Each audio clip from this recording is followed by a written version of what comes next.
Good morning children's, कैसे हैं आप। चलिए आज हम आपके लिए लेकर आए हैं मराठी वर्ग तीसरा, पेज क्रमांक 55 आणि धड्याचं नाव आहे रत्नपारखी, धडा क्रमांक 15। चला मुलांनो, आपली पुस्तक काढून पण आपण हा पाठ करा, वाचायला शिका।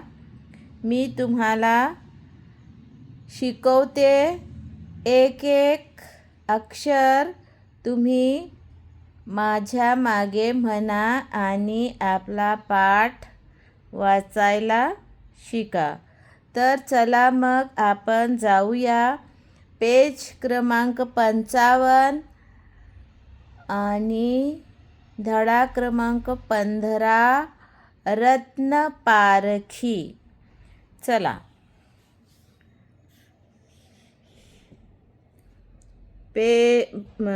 धडा क्रमांक 15, रत्न, अर्धा त त्याला न जोडलेला आहे। मुलांनो, कितीतरी मुलं याला लच वाचतात, हा ल नाहीये, अर्धा त आहे, त्याला न जोडलेला आहे। रत्न, अर्धा त न, रत्न। पला काना पार, खला दीर्घ इकार खी, रत्नपारखी। म्हणा माझ्या मागे, आपण पण म्हणा, फार फार वर्षा पूर्वीची गोष्ट आहे।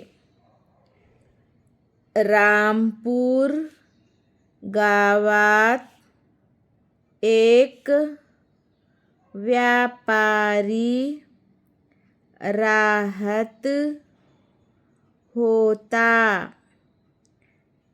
त्या व्यापाऱ्याने, हा आहे र, व्यापाऱ्याने स्वतःच्या कष्टाने व बुद्धीने भरपूर संपत्ती जमवली होती। व्यापारी प्रामाणिक होता।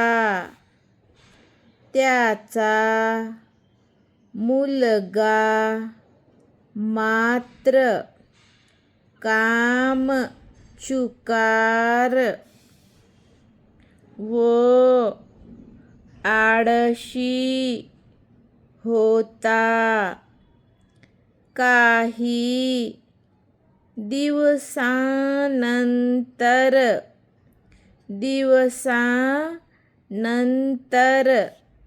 व्यापारी आजारी पडला।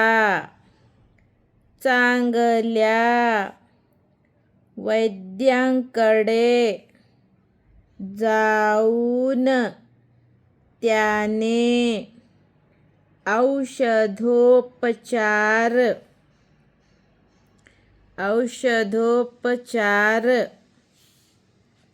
केले।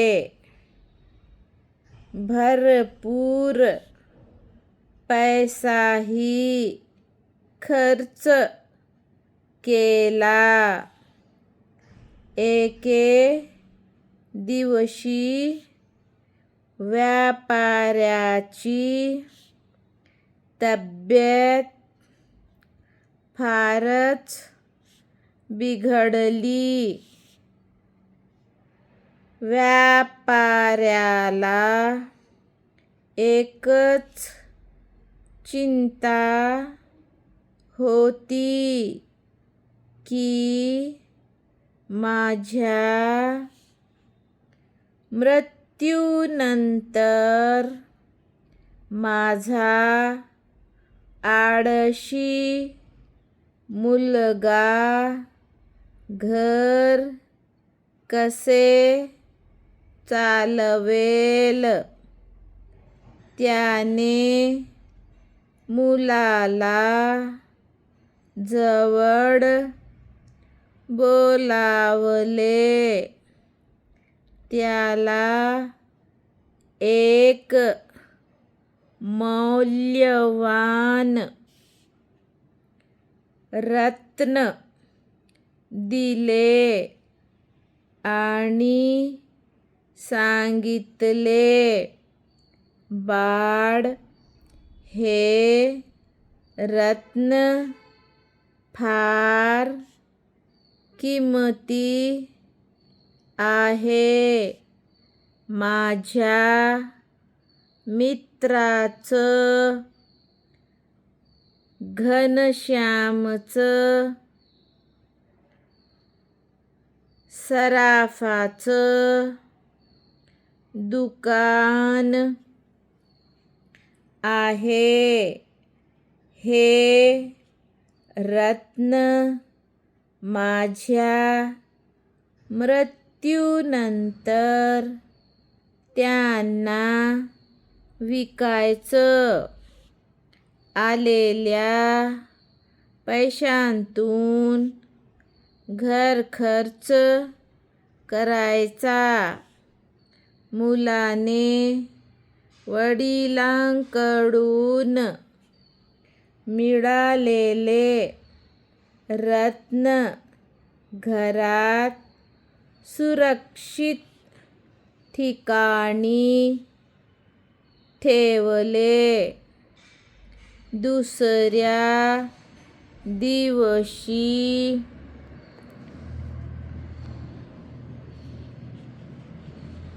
व्यापाऱ्याचे निधन झाले.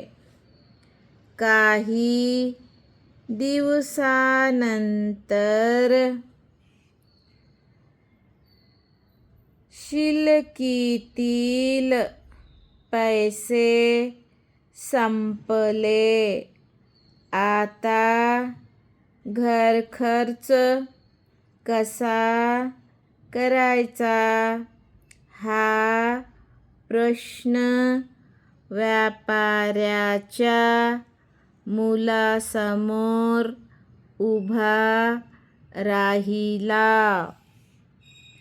त्याला वडिलांनी दिलेल्या रत्नाची आठवण झाली. रत्न घेऊन तो घनश्याम सराफाकडे गेला. मुलगा म्हणाला, माझ्या वडिलांनी हे रत्न आपल्याला विकायला सांगितलं आहे. घनश्यामने रत्न हातात घेऊन निरीक्षण केले. घनश्याम म्हणाला, बाळ, आता रत्नांच्या किमती खूप उतरल्या आहेत. रत्न स्वस्त झाली आहेत. काही दिवसानंतर रत्नांच्या किमती खूप वाढतील. त्या वेळी हे रत्न विकून टाक. तोपर्यंत तू माझ्या दुकानात येत जा. मी तुला काम शिकवीन. तुला जसं जमेल तसं काम कर. घर खर्चासाठी मी तुला पैसे देईन.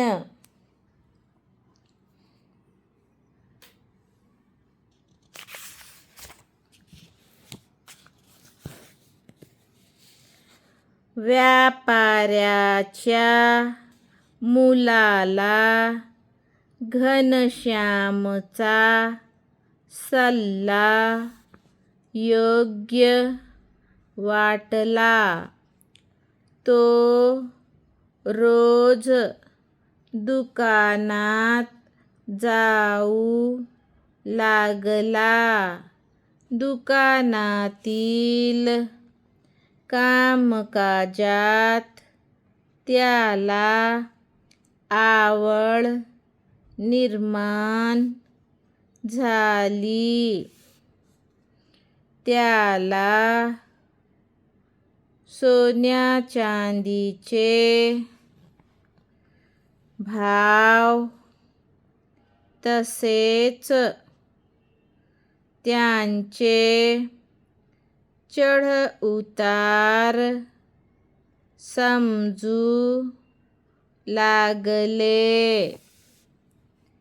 दिवसेंदिवस कामाच्या सरावामुळे सोन्या चांदीची पारख व वजनमापे त्याला समजू लागली.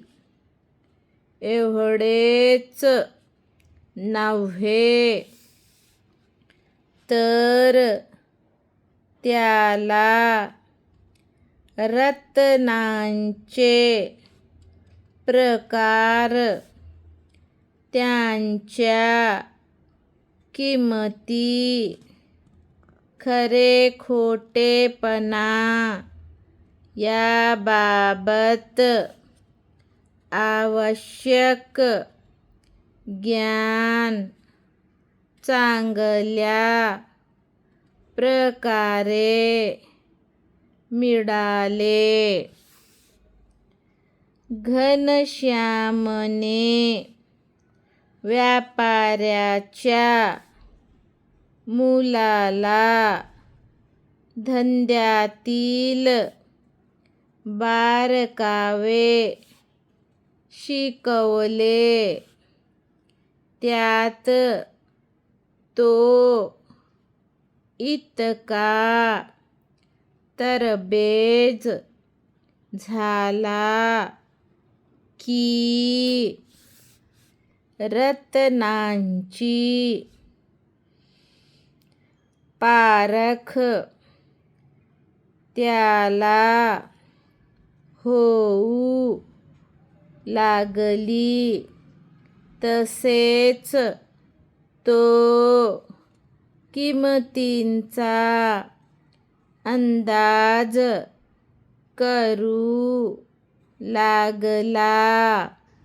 एक दिवस घनश्याम व्यापाऱ्याच्या मुलाला म्हणाला, बाळा, आता रत्नांच्या किमती खूप वाढल्या आहेत. आता तू ते विकून टाक. दुसऱ्या दिवशी व्यापाऱ्याचा मुलगा एक पुडी दुकानात घेऊन आला. घनश्यामने त्यालाच पुडी उघडायला सांगितले. त्या मुलाने पुडी उघडली आणि काय आश्चर्य, व्यापाऱ्याचा मुलगा एकदम दुःखी कष्टी झाला. त्याचा चेहरा केविलवाणा झाला. व्यापाऱ्याचा मुलगा, ज्याला मौल्यवान रत्न समजत होता, तो तर हिऱ्यासारखा दिसणारा काचेचा तुकडा होता. मुलाने आश्चर्याने घनश्यामला विचारले. काका, मुलांनो तुम्ही पण म्हणा, चला बोला. काका, हे रत्न नसून काचेचा तुकडा आहे. आपण या धंद्यात नावलौकिक मिळवलेला आहे. आपल्यासारखा रत्नपारखी या भागात दुसरा कोणी नाही. आपण त्या वेळी हे रत्न मौल्यवान आहे याच्या किंमती आता उतरलेल्या आहेत असं का सांगितलंत? तुम्ही सुद्धा काचेच्या या तुकड्याला रत्न समजलात? घनश्याम म्हणाला. बाळ, मला सर्व काही माहीत होते, परंतु त्या दिवशी मी तुला हे सांगितलं असतं तर तू दुःखी निराश झाला असतास. इतकंच नव्हे तर आत्मविश्वास गमावून बसला असतास. नवीन काही करण्याची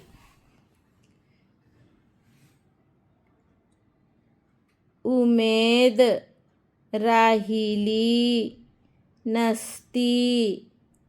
तू सुद्धा त्या काचेच्या तुकड्यासारखा साधारण राहिला असतास. आता तू स्वतः एक मौल्यवान रत्न आहेस. तू या धंद्यातून तावून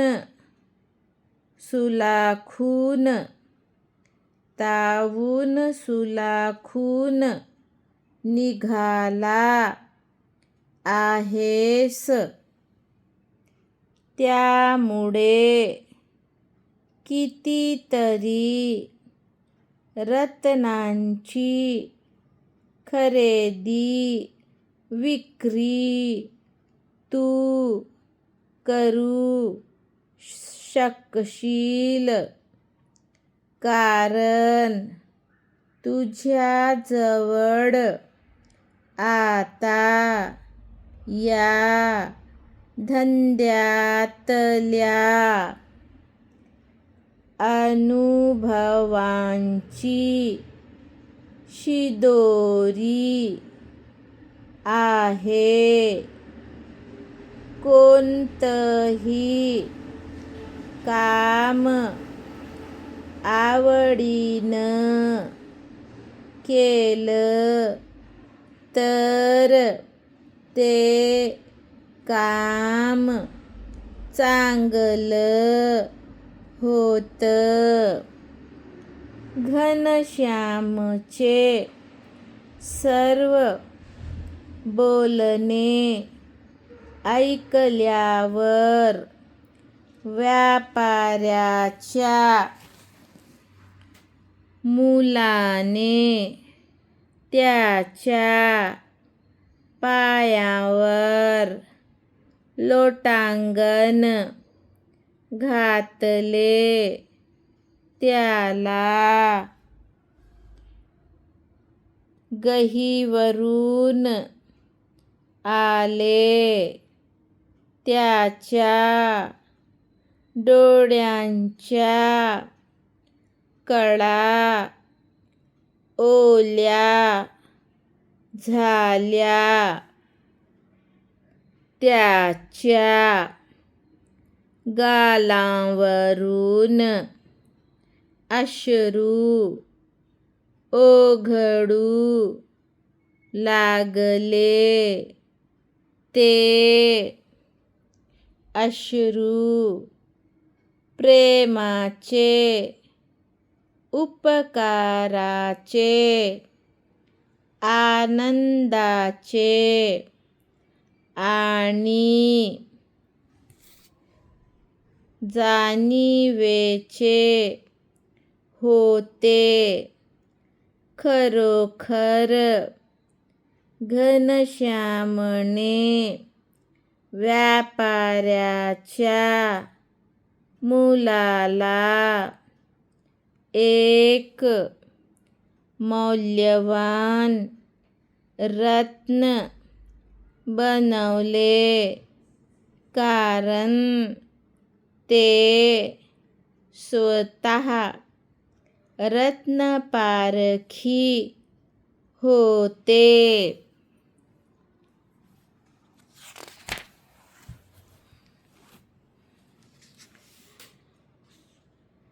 फार वर्षापूर्वीची गोष्ट आहे. रामपूर गावात एक व्यापारी राहत होता.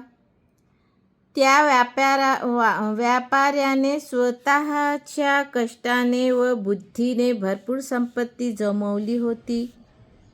व्यापारी प्रामाणिक होता. त्याचा मुलगा मात्र कामचुकार व आळशी होता. काही दिवसांनंतर व्यापारी आजारी पडला. चांगल्या वैद्याकडे जाऊन त्याने औषधोपचार केले. भरपूर पैसाही खर्च केला. एके दिवशी व्यापाऱ्याची तब्येत फारच बिघडली. व्यापाऱ्याला एकच चिंता होती की माझ्या मृत्यूनंतर माझा आळशी मुलगा घर कसे चालवेल. त्याने मुलाला जवळ बोलावले. त्याला एक मौल्यवान रत्न दिले आणि सांगितले, बाळ, हे रत्न फार किमती आहे. माझ्या मित्राचं घनश्यामचं सराफाचं दुकान आहे. हे रत्न माझ्या मृत्यूनंतर त्यांना विकायचं. आलेल्या पैशांतून घरखर्च करायचा. मुलाने वडिलांकडून मिळालेले रत्न घरात सुरक्षित ठिकाणी ठेवले. दुसऱ्या दिवशी व्यापाऱ्याचे निधन झाले. काही दिवसांनंतर शिलकीतील पैसे संपले. आता घर खर्च कसा करायचा हा प्रश्न व्यापाऱ्याच्या मुलासमोर उभा राहिला. त्याला वडिलांनी दिलेल्या रत्नाची आठवण झाली. रत्न घेऊन तो घनश्याम सराफाकडे गेला. मुलगा म्हणाला, माझ्या वडिलांनी हे रत्न आपल्याला विकायला सांगितलं आहे. घनश्यामने रत्न हातात घेऊन निरीक्षण केले. घनश्याम म्हणाला, बाळ, आता रत्नांच्या किमती खूप उतरल्या आहेत. रत्न स्वस्त झाली आहेत. काही दिवसांनंतर रत्नांच्या किमती खूप वाढतील. त्यावेळी हे रत्न विकून टाक. तोपर्यंत तू माझ्या दुकानात येत जा. मी तुला काम शिकवीन.